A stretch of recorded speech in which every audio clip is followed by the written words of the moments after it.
Shalom, selamat malam. Kami dari Jakarta City Care senang bisa berjumpa kembali dengan Sobat Stasi dan pemirsa Bible TV yang dicintai oleh Tuhan.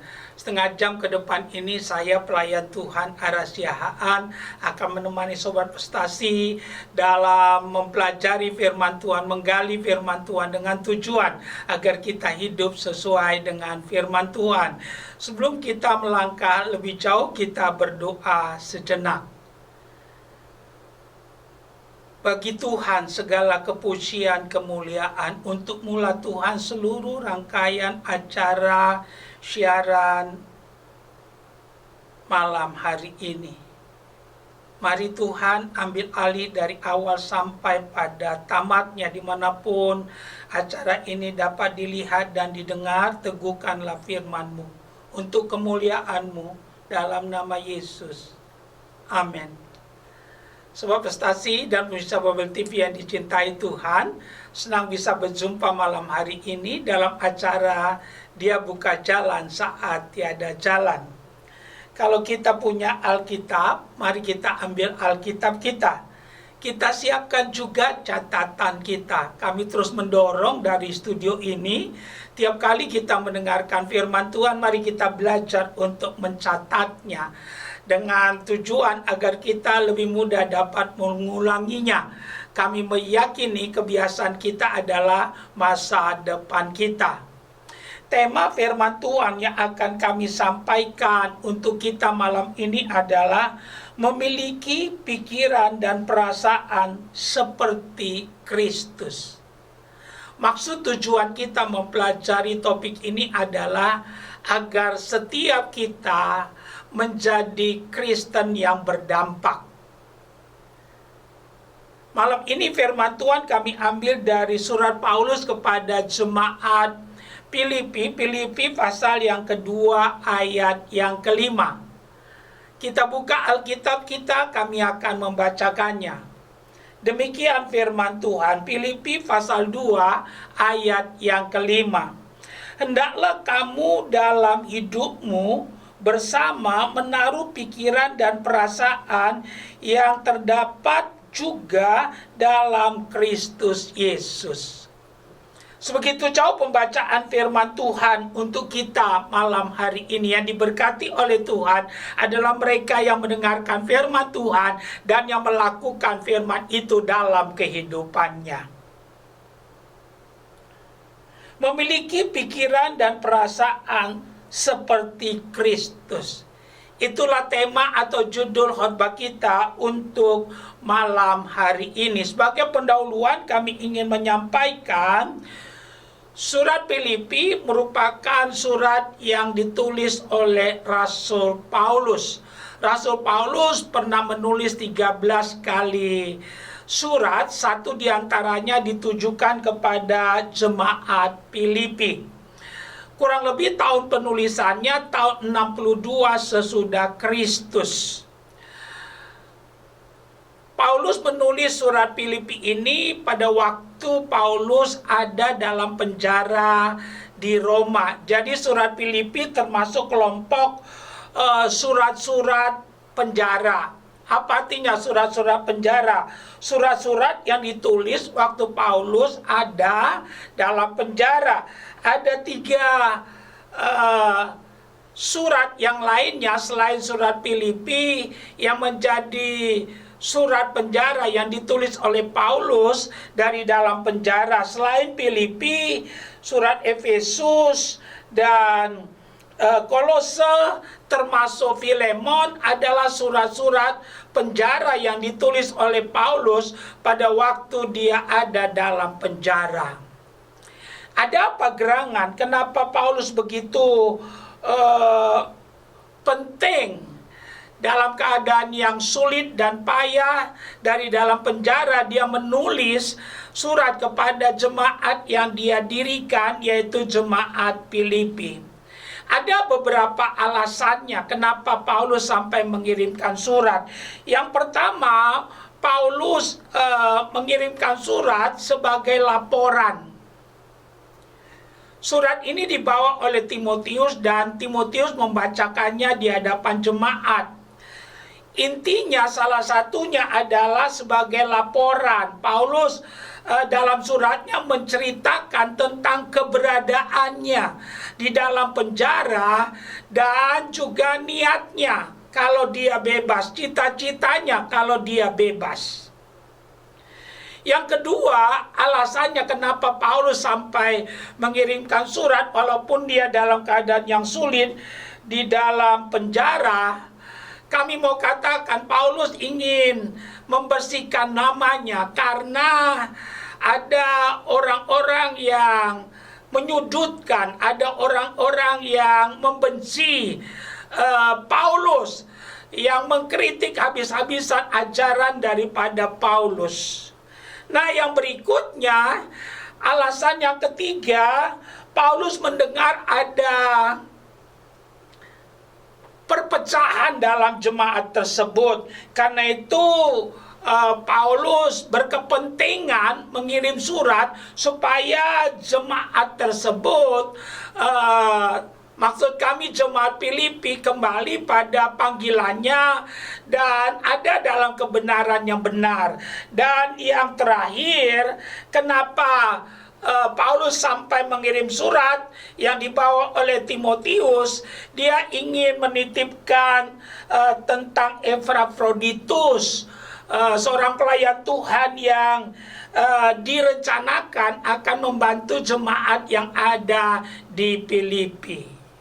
Nah, kami berdoa biar melalui kebenaran yang kita akan gali ada terobosan dalam kehidupan kita. Karena Alkitab katakan, kamu akan mengetahui kebenaran, maka kebenaran itu akan memerdekakan kamu. Ada 3 hal yang kami mau bagikan untuk kita malam hari ini, khususnya tentang tema kita di malam hari ini, yaitu memiliki pikiran dan perasaan seperti Kristus. Mari kita lihat ulang ayat yang kelima dari Filipi pasal yang kedua. Dikatakan demikian. Hendaklah kamu dalam hidupmu bersama menaruh pikiran dan perasaan yang terdapat juga dalam Kristus Yesus. Yang pertama yang kami mau tekankan dari ayat yang kelima ini adalah hidup bersama. Apa artinya? Dalam konteks Filipi pasal 2 ayat 5 tentang hidup bersama. Maksudnya hidup bersama di sini adalah cara hidup dalam kebersamaan dalam jemaat. Jadi Paulus ingin mengajar, ingin mengangkat, ingin menjelaskan bagaimana cara yang alkitabiah dalam berjemaat. Haleluya. Nah, mari kita lihat ayat 1 dan ayat yang kedua. Dikatakan demikian. Jadi karena dalam Kristus ada nasihat, ada penghiburan, kasih, ada persekutuan roh, ada kasih mesra dan belas kasihan. Karena itu sempurnakanlah sukacitaku dengan ini. Hendaklah kamu sehati sepikir dalam satu kasih, satu jiwa, satu tujuan. Jadi Paulus melalui ayat yang kelima ini mengajarkan bagaimana caranya kita hidup dalam kebersamaan, hidup berjemaat yang benar. Dan itu dijelaskan pada ayat yang kedua. Di situ dengan jelas ditekankan satu kasih, satu jiwa, satu tujuan. Kalau itu ada dalam kita berjemaat, pasti tidak ada masalah yang tidak bisa diselesaikan. Dan kami percaya ini yang Tuhan kehendaki juga ada dalam kehidupan kita hari-hari ini dalam berjemaat. Haleluya. Alkitab katakan segala tulisan yang diilhamkan Allah bermanfaat untuk mengajar, menyatakan kesalahan, memperbaiki kelakuan, dan menuntun orang kepada kebenaran.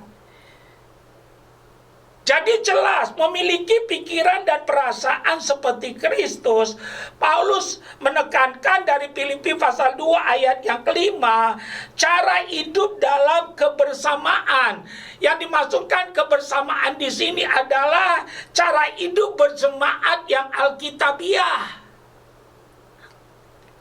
Dan Paulus menekankan supaya kita yang berjemaat, ya, Alkitab katakan satu kasih, satu jiwa, satu tujuan. Dan itu bisa kita lakukan. Yang pertama, kalau kita mengenal Yesus dengan benar. Yang kedua, kalau kita mengerti untuk apa Tuhan mendirikan jemaat. Dan yang ketiga, kalau kita sadar bahwa kita sudah ditebus oleh Tuhan Yesus dengan harga yang mahal di kayu salib. Dengan kata lain, kita tidak mau lagi memakai tubuh kita untuk dipakai oleh iblis, tapi kita pakai untuk kemuliaan dan kebesaran bagi nama Tuhan. Dan itu bisa kalau dikhotbahkan, kalau diajarkan terus-menerus.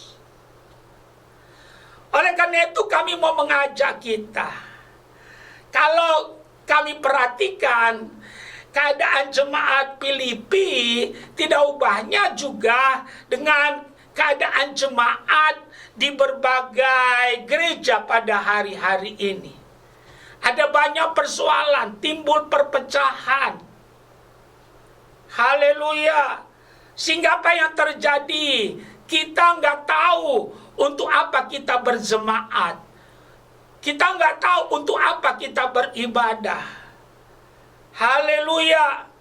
Tetapi malam hari ini Tuhan mengingatkan kita, sungguh luar biasa hati Tuhan terhadap jemaatnya. Dan Tuhan ingin supaya setiap kita memiliki pikiran dan perasaan seperti Kristus. Pikiran dan perasaan seperti Kristus. Oleh karena itu tangkaplah kebenaran ini. Milikilah cara hidup dalam kebersamaan. Milikilah cara hidup dalam berjemaat yang alkitabiah, yaitu satu kasih, satu jiwa, satu tujuan. Haleluya. Kalau ini ada, kami mau katakan, kita akan menjadi kesaksian, kita akan menjadi berkat, nama Tuhan dipermuliakan. Satu kasih. Haleluya. Seharusnya ini tidak sulit seperti kami sampaikan kalau kita mengenal Yesus dengan benar. Ini tidak sulit. Karena kita sudah memiliki teladan yang sempurna, yaitu Yesus. Kalau kita mau pelajari kehidupan Yesus, kasih Yesus kepada kita itu tulus, tidak bercabang.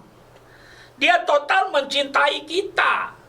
Nah, kalau kita mengerti itu, seharusnya bicara tentang satu kasih, satu jiwa, satu tujuan, itu tidak merupakan hal yang sulit. Tapi menjadi sulit kalau kita tidak berfokus pada Yesus, apalagi kalau kita tidak mengenal Tuhan Yesus dengan benar. Haleluya. Oleh karena itu, tidak ada kata terlambat. Menghancurkan paling gampang, tapi membangun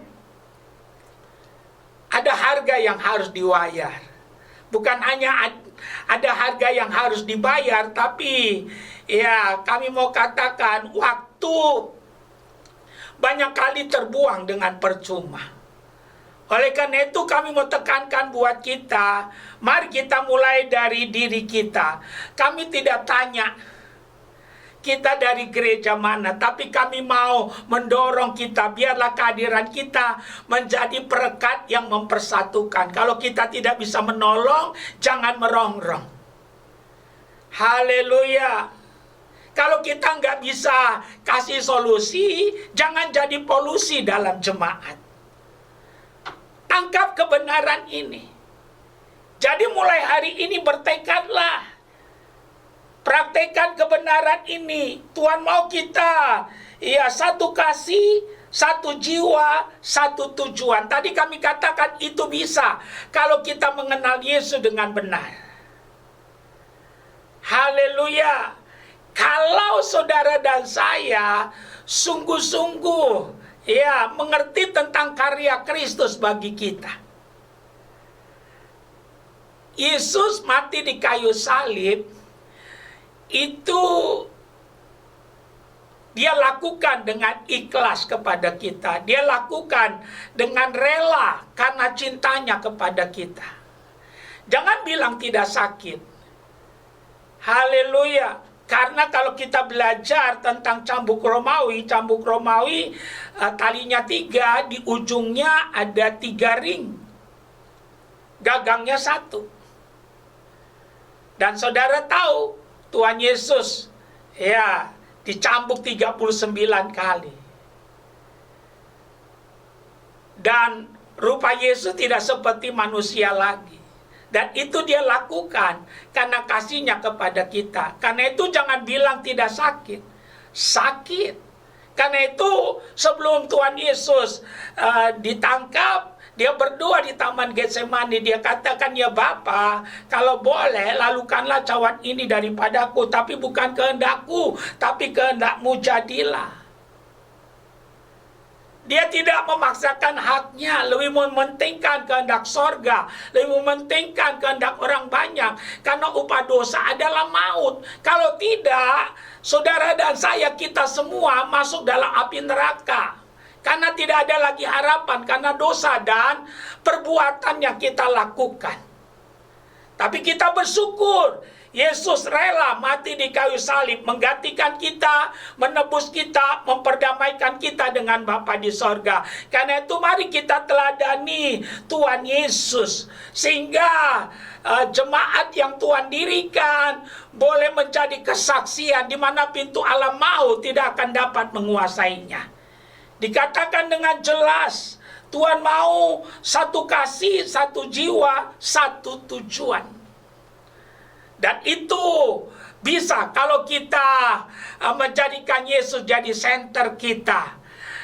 Kalau kita berpaling daripada Yesus, kami pastikan kita akan ketemu dengan manusia dengan segala perbuatan dan kelakuannya. Itu yang membuat pada akhirnya kita kecewa, dan akhirnya kita bersungut-sungut dan mundur.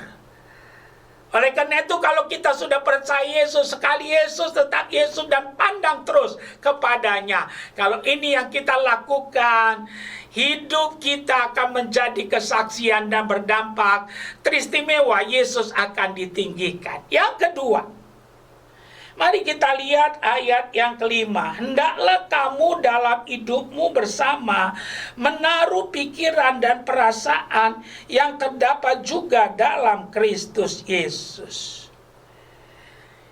Yang kedua yang kami mau sampaikan dari ayat yang kelima, menaruh pikiran dan perasaan. Menaruh pikiran dan perasaan. Mulai sekarang, ayo, waktu kita melayani, waktu kita berjemaat, mari pakai hal ini. Pakai pikiran dan perasaan kita. Kadang-kadang kita cuma pakai pikiran kita, tidak pakai perasaan. Akhirnya kita jadi manusia yang legalistik. Haleluya. Tapi jadikanlah Tuhan Yesus jadi role modelnya. Kami mau katakan, hukum memang harus dilaksanakan, tapi kasih juga harus diterapkan. Dan kalau kita ingin memiliki pikiran dan perasaan seperti Kristus, tangkaplah kebenaran ini. Menaruh pikiran dan perasaan perlu kita praktekkan dalam hidup kita dalam berjemaat. Tuhan kasih kita mata 2, cepat lihat. Tuhan kasih kita telinga 2, cepat dengar. Tapi mulut 1, apa artinya? Lambat berbicara. Jadi berpikir dulu baru berbicara. Jangan bicara dulu baru berpikir. Kalau ini ada, kami percaya kita akan mengurangi banyak masalah dalam berjemaat. Kadang-kadang apa yang terjadi dikala kita tidak bertanggung jawab dalam berpikir dan kita tidak bertanggung jawab dalam berbicara, di situ iblis dapat keuntungan. Pencuriannya datang untuk mencuri, membunuh, dan membinasakan. Tutup semua pintu dengan darah Yesus. Tunduk pada Tuhan, lakukan firman-Nya, maka kita akan kuat, bahkan berkemenangan. Haleluya. Jadi kalau kita ingin memiliki pikiran dan perasaan seperti Kristus, mari mulai sekarang pakai pikiran dan perasaan dalam hal apapun waktu kita berjemaat. Waktu saudara dan saya beribadah, pakai pikiran dan perasaan kita. Waktu kita melayani, pakai pikiran dan perasaan kita. Lakukan itu. Kalau saudara cuma pakai pikiran, ya pasti saudara dan saya akan melihat banyak kekurangan, kelemahan. Tapi waktu kita pakai perasaan kita, saya percaya itu membuat kita tidak manusia yang legalistik, yang tidak meledak-ledak. Haleluya. Kalau ini ada dalam hidup kita sebagai orang percaya, kita akan berdampak. Nama Tuhan dipermuliakan. Jadi berpikir dulu, baru berbicara. Cepat lihat, cepat dengar, tapi lambat berbicara. Semua ada waktunya. Perkataan yang tepat pada waktunya, Alkitab katakan seperti madu, memberikan kekuatan dan menyegarkan. Dan Tuhan ingin hal itu ada. Kalau itu ada dalam gereja Tuhan, kita akan bersemangat. Kita akan kuat. Percaya atau tidak, perkataan yang benar, dia bisa menyemangati, menyembuhkan, membangkitkan semangat yang sudah patah. Oleh karena itu praktekkanlah kebenaran ini sehingga kekristenan kita sungguh-sungguh menjadi kesaksian dan kita jauh daripada perpecahan, tapi sebaliknya kehadiran kita akan berdampak dan kita dapat menyuarakan suara kenabian sehingga dimanapun gereja ditempatkan Tuhan menjadi kesaksian karena kita dipanggil untuk menjadi representatif kerajaan Allah. Yesus tidak kelihatan dan dia ingin dari gerejanya, dari saudara dan saya yang sudah percaya pada Yesus boleh memancarkan kemuliaan dan kebesaran bagi namanya. Yang terakhir, yang ketiga, hendaklah kamu dalam hidupmu bersama menaruh pikiran dan perasaan yang terdapat juga dalam Kristus Yesus. Memiliki pikiran perasaan seperti Kristus. Yang ketiga yang kami mau tekankan, dalam Kristus Yesus. Apa artinya? Dalam Kristus Yesus. Yesus yang harus jadi modelnya. Yesus yang harus jadi modelnya. Jangan jadikan yang di luar Yesus menjadi modelnya, karena dikatakan dalam Kristus Yesus. Kalau konteksnya dalam Kristus Yesus, kami percaya ya kita akan melihat ya apapun yang terjadi akan mendatangkan kebaikan bagi kemuliaan Tuhan. Karena kalau kita perhatikan kehidupan Yesus sungguh luar biasa. Dia Tuhan tapi mau merendahkan dirinya. Dia taat sampai mati. Dia katakan aku datang bukan untuk dilayani tapi untuk melayani. Dia basuh kaki murid-muridnya. Dia bukan hanya mengajar orang taat, tapi dia juga taat. Dalam Kristus Yesus. Jadikan Yesus jadi role model. Jadi panutan, jadi contoh, jadi fokus. dalam hidup kita, pelayanan kita. Kalau ini yang kita lakukan, bukan tidak ada masalah, tapi kami pastikan masalah akan mendatangkan kebaikan, mendewasakan kita. Kalau kita tetap ada di dalam Kristus, yang menjadi masalah kita seringkali di luar Kristus. Kalau kita ada dalam Kristus, semuanya akan menjadi kebaikan, semuanya akan menjadi kemuliaan dan kebesaran bagi nama Tuhan. Mari kita jadikan firman malam hari ini menjadi cermin. Sejauh mana kita sudah melakukannya dalam hidup kita? Sudahkah kita memiliki pikiran dan perasaan seperti Kristus? Kalau belum, mulailah. Dan mari kita terapkan kebenaran ini dalam keluarga kita, jemaat di mana kita berjemaat. Ya, kalau ini kita praktekkan, kita justru akan berdampak menjadi kesaksian. Dimanapun kita berada, bau harum Kristus akan sampai dan nama Yesus akan dimuliakan dan ditinggikan. Kami simpulkan firman Tuhan untuk kita di malam hari ini. Memiliki pikiran dan perasaan seperti Kristus. Caranya hidup bersama cara berjemaat yang benar. Jadi yang pertama, cara hidup dalam kebersamaan, dalam berjemaat, yaitu Alkitab ajarkan dengan jelas satu kasih, satu tujuan, dan satu jiwa. Yang kedua, menaruh pikiran dan perasaan. Apa artinya? Ya, mulai sekarang hidup itu harus memakai pikiran dan perasaan. Jangan hanya pikiran, tapi perasaan juga dipakai. Kalau kita hanya pakai pikiran, kita akan legalistik. Mungkin betul apa yang kita pikirkan itu, tapi semua ada waktunya. Jadi pakai perasaan juga. Kalau ini ada spirit kita, spirit yang membangun, di mana Yesus dipermuliakan. Yang ketiga, dalam Kristus Yesus. Jadikan Yesus jadi role model dalam kita berjemaat, melakukan apapun. Karena Yesus adalah Tuhan, tapi juga jadi teladan dalam seluruh aspek kehidupannya. Tuhan Yesus memberkati. Haleluya. Amin. Kita sudah dengar firman Tuhan malam hari ini. Kami percaya semua kita diberkati, memiliki pikiran dan perasaan seperti Kristus.